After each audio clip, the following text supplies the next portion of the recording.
Today we're going to show you guys how we made this really cool accent wall in our living room. So the first thing we did was picked up 4 sheets of sand plywood. We chose this wood because it has a really clean neutral surface. We wanted this wall to look like one large surface and not individual pieces of plywood on the wall. So we wanted something really soft. The whole design behind this wall is all about cutting grooves in the plywood. So we had to make a jig to make straight lines, straight cuts. So to make my jig, all I'm going to do is take 2 straight pieces of wood. I have this OSB left over from the sheathing, has a straight edge on it. And this is siding that's very straight. I'm just going to glue them and staple them.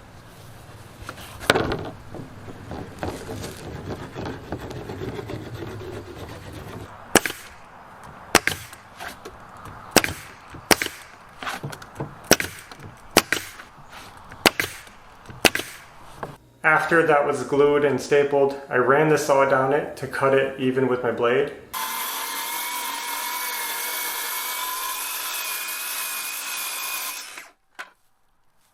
And the jig was made, really easy jig. And with that, you just line up the edge with that guide on wherever you want to make a line on your plywood, and you can have a nice straight line. The saw just runs right on the top of it. You don't mar the work surface of your plywood, and also you get a straight cut. Yeah, every time. After the jig was made, we laid down a piece of plywood and marked out our lines. We wanted to keep this wall really simple. We could have got really carried away and crazy and put lines all over it, but we wanted it to be kind of a subtle experience on our wall. So we decided to just do 4 large triangles per sheet. We started by making a line in the center of the plywood at 4 feet, so we had 2 4-foot by 4-foot squares. And then we just cut those at diagonals. Pretty easy, very little marking involved. Yeah. But we did put tape down. We like to tape the surface of the plywood because it helps prevent splintering. We need this finish to be really clean. So taped it, laid our guide, our cutting jig on there, and cut some grooves. I had my saw blade set so that it would cut down just a little deeper than 1/8 inch. I just wanted a groove in this plywood. So the rest of the process is pretty simple. It's laying down the sheets and cutting grooves.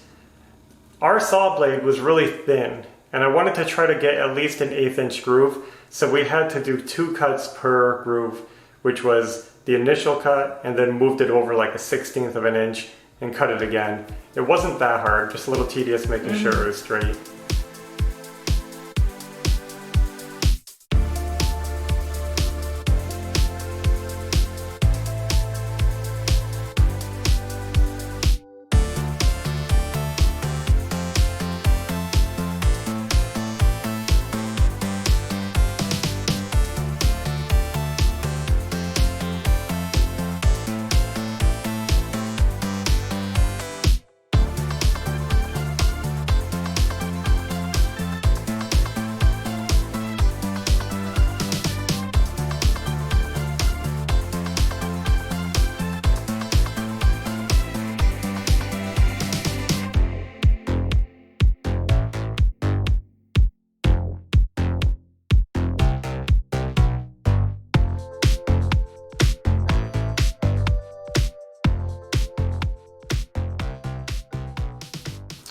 So after our plywood was grooved, easy, start bringing it in and lining it up.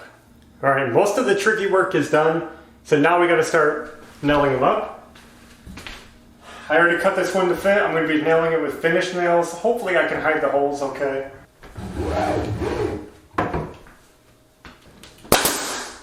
I know this is hard to see, but this looks really good.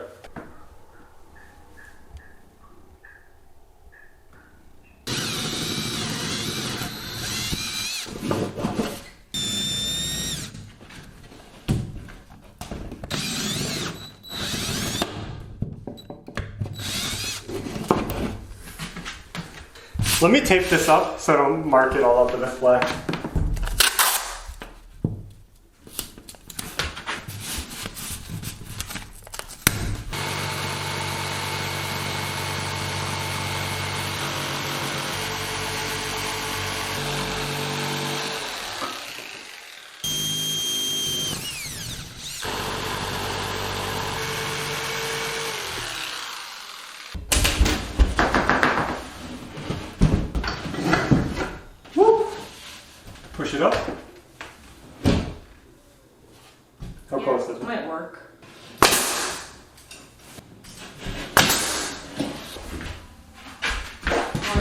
tool.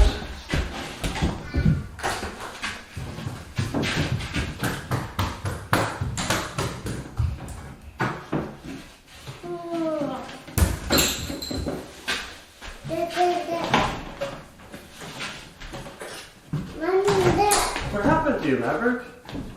You okay? Yeah, I'm sleepy. Sleepy? Yeah. So let's do a quick update. This is coming out good.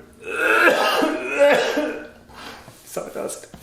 The wall is coming out so awesome. I don't know if you guys can pick it up on camera, but you will soon. We're working on over the door. Since it's just a little piece, I took the cut off from here, made a piece with that. We tried finding a piece with as little grain pattern as possible because this grain is going to be running this way and all the rest are running this way. It's just making the best use of the wood we can. Hi. Hi! How are you? Mommy. Hi.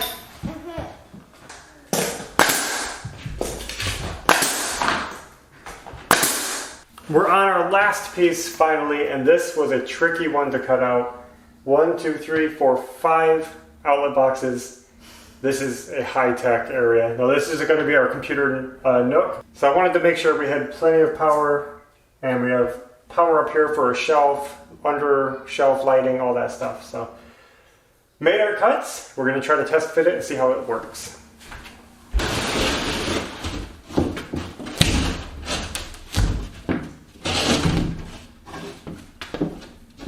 Looks like I'm just tight. Yeah, top and bottom. This one is too. It's a little snug. Top and bottom. This is good. Alright, test fit number 2. I just trimmed it up a little bit. It was actually pretty close, but a little tight.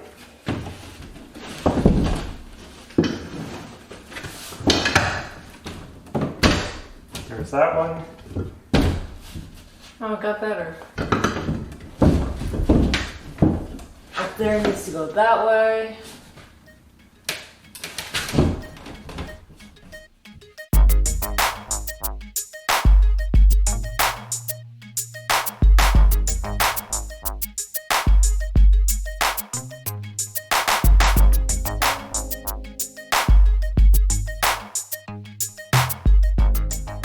Now, working with plywood was actually a lot easier than working with drywall, in our opinion. It's easy to cut with a saw, and even cutting out the outlet boxes and stuff, you don't have to be so picky about, you know, the drywall cracking and crumbling and breaking. And this is a lot lighter to lift than drywall. Yeah, you might not know, but this is a 1970s mobile home. And with a lot of mobile homes, you don't want to add a lot of weight to your wall. So a light, like a 1/2-inch plywood like this, is less weight than drywall. So that is a benefit of using it. After they were on the wall, we went ahead and hole filled it. I just used some rock hard putty, basically a wood filler, and I filled all my nail holes. After the putty was dry, sanded the whole wall smooth. Just wanted to make sure we had a really clean surface and got rid of any excess burrs on the wood, any roughness, any slivers, and any extra hole fillers. So we sanded it all down good. The wall is sanded down, it looks so good, but we still have to finish it and seal it. I'm going to be using pure tung oil. It's just my finish of choice right now.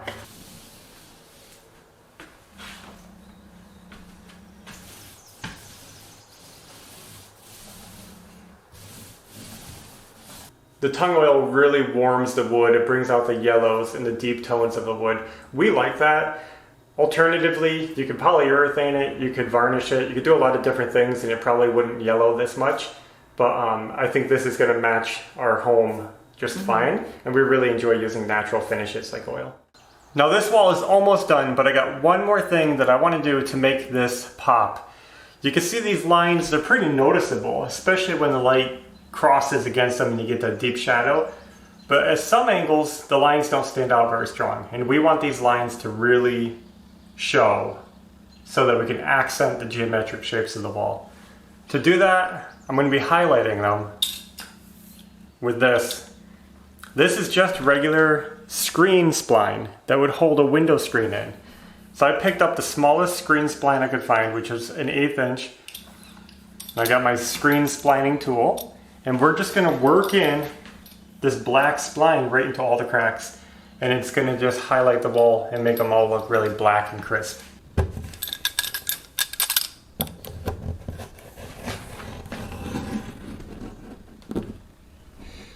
Now some spots our lines are a little thinner, a little thicker, and if it gets a little tight, all we do is pull the spline a little bit and it'll stretch it out so it gets a little bit thinner. You can see the difference here from the black to the no spline.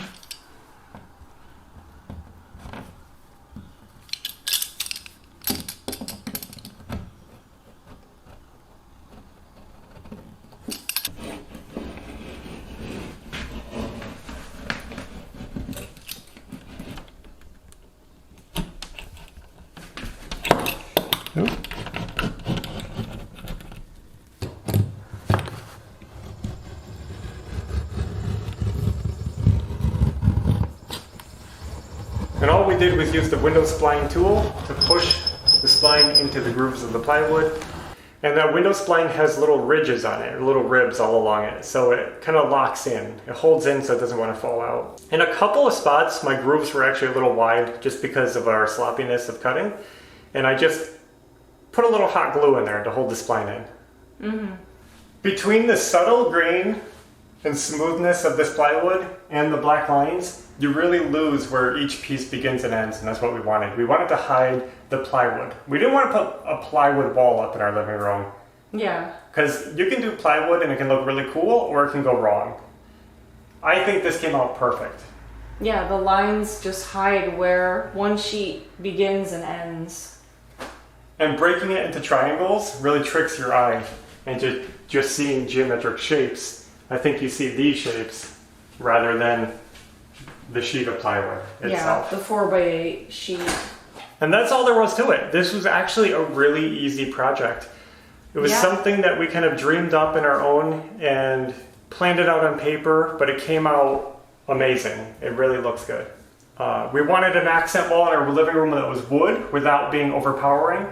And we didn't want it to look like a knotty pine rustic feel because we're going for like a modern Scandinavian style home. I should say Scandinavian inspired home.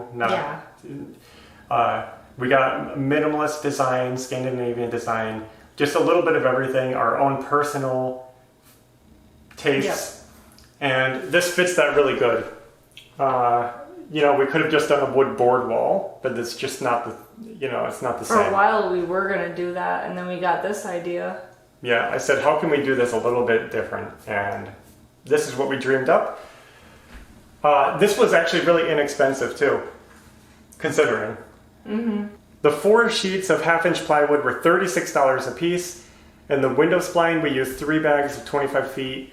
They were under $5 a piece. Altogether, it came to like under $160 for the whole wall. Yeah. If we had done wood or anything else like that, it would have been very... Like boards. Yeah, it would have been pretty expensive. For under $200, it's pretty cool. And you get like a unique wall that like nobody else has. Mm-hmm. It's really cool. So don't copy it, because then it won't be unique anymore. So we plan on getting a big TV here and mounting it to the wall. That's what this outlet here is for. Yep. Now this room is nearly done. The next job is putting down flooring. So be sure to subscribe if you're not subscribed so you don't miss out on the rest of this renovation. We're really pulling this living room together, and I think it's going to look amazing when it's done. Yeah. We've gotten so far in this home, and we're almost there. Now we have the flooring on hand. We're going to start that soon. And then after the flooring is down, we can start putting in furniture. It's going to be really fun. Yeah. So I hope you guys enjoyed the video and watching our wall project. We'll have another video coming soon. So until next time, take care. Bye.